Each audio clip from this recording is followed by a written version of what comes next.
Why? Why would a man give up the rock and roll superstardom that so many of us crave? Well, here to answer the question exclusively to this show is the man himself. Please welcome the very tall Mr. Paul Hester. Hey, come on through this way. Okay. What's the door?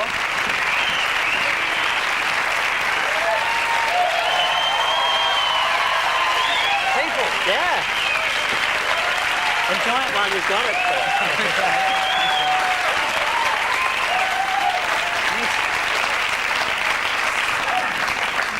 Of course, that applause may never happen again to you, Paul.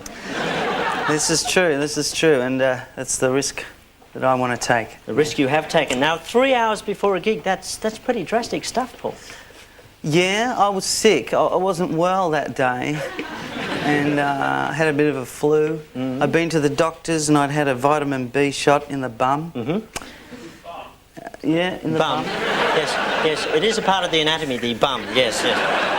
We've all got one, sir. Yes, we do. It's what unites us all. Mm-hmm. But anyway, I didn't feel well. Interesting concept of world peace there, but anyway, go on. I might run with that. You didn't feel well. I didn't feel well.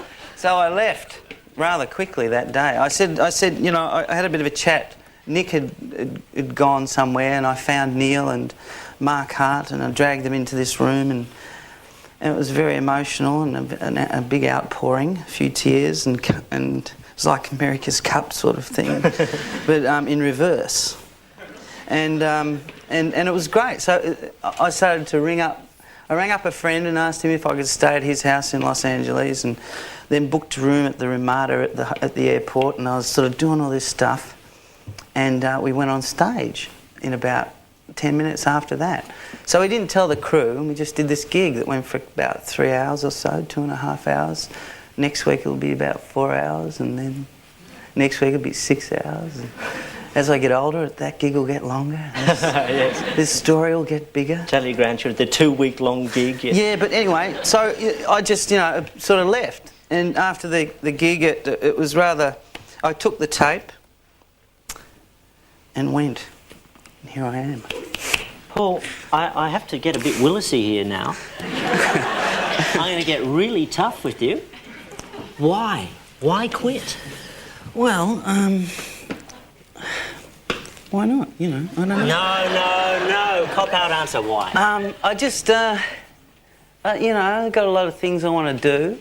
Being in a band sort of takes you away all the time. You're always leaving places, you know, moving through and waving and signing things, and you know, it's... The presidents do that, and they don't quit.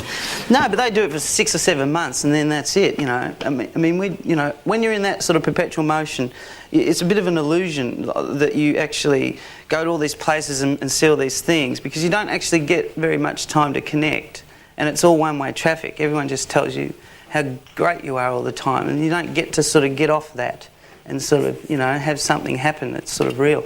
But anyway, aside from all that... I can change that right now. I mean, you're rubbish. You're less than trash, Paul. There, do you feel better now?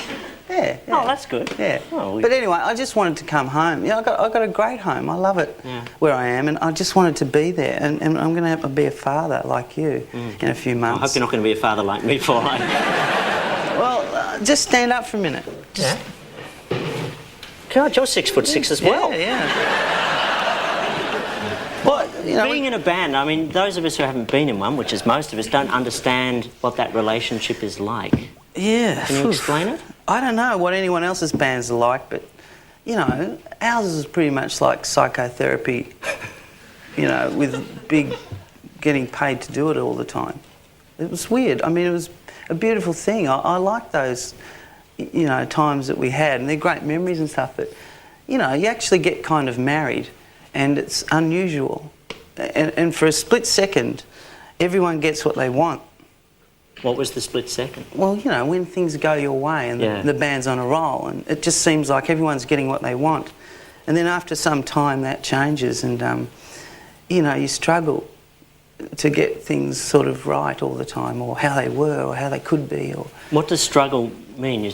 Is it a creative struggle, or is it an ego struggle? Everything. Yeah, I think everyone struggles along with all of it. You know, Farnsey, Barnsey, and Warnsey. The lot of them. You know, everyone just does what they can, and all of a sudden, you know, your opinions are being seeked, and you're talking about all these sort of things and issues, and it seems a bit stupid, you know, sometimes. You know, So I don't know. Are you telling us that rock and roll stardom is not what it's cracked up to be?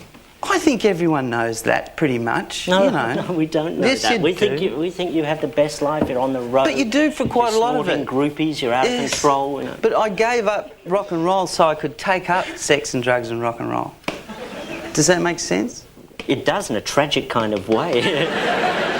It said in the press release that you felt you'd been drifting apart from Neil and Nick. Yeah, a bit. Yeah, and it was a great thing that we had. So to see it sort of getting to the point where they would go and sort of do these promotional tours and grinding sort of promotional soirees into the world of TV hell, Andrew, and all what comes with it, Andrew.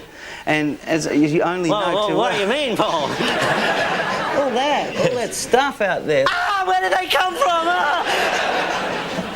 Your ass. It all relies on you. You've got to just keep it up, Andrew, and keep them all employed. Good luck to you. Thank you, Paul. Thank you very much. I'm glad you're feeling relieved because I feel terrible now. Yeah. Paul, I know you've been to South Africa, and I want to talk about that. If you'll hang around and come back after the break, is that cool with you? Yeah, I've got something for you, actually. Oh, I think I can hardly wait. Thanks very much, Paul Hester. Thank you, Andrew. I don't see him anymore.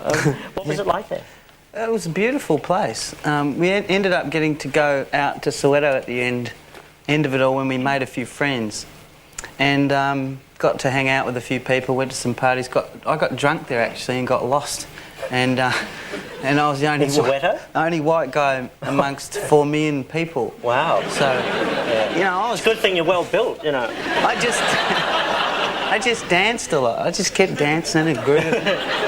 I got bad news for you. Gareth Evans did that when he went there. He didn't fool anybody for a moment. Yeah, but Gareth's Gareth, and you know I can move. If only Gareth could, we'd get him to. Yeah. But I mean, you know, we underestimated it a bit. That what we were doing, I think, just playing by just going there and playing and moving all around South Africa, not just playing in Sun City or whatever. We didn't go to those areas, so. We had lots of people coming in, lots of Indian people and stuff from town.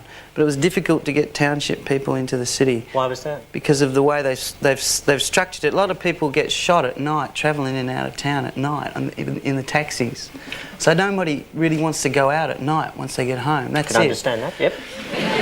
And, you know, everything that's on is on in town, which is sometimes 20 or 30 miles down the road. Right. So, you know, the townships really stopped black people from coming in and white people from going out. Because if you're white, you couldn't go into the black area either unless you went to the police station, had an interview and signed 3 or 4 forms explaining what you were going to do, who you're seeing, how long you were going for, why you're going. So there wasn't a lot of, you know, reason for people to mix. It was really difficult. No, well, hopefully that's changed now. Yeah, I got you something. Oh, really? From South Africa. Oh, Paul.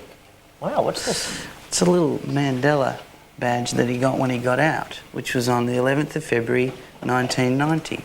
And this isn't of him asleep at Winnie's trial? And now he's El Presidente, and what is it now? It's sort of May Day, really, isn't it? Yeah, absolutely. So this is thank you very much. Yeah. Much appreciated. That's all right. What are you going to do now? What am I going to do? Yeah. I'm going to sort of get together with some friends of mine down in Melbourne, try and sort of produce a few records, play on some people's stuff, open a cafe, hopefully. No, I want to sort of sleep and read a few things, watch TV. Well, Paul Hester, you're a free man. Welcome back to the human race. Please thank Paul Hester. Thanks.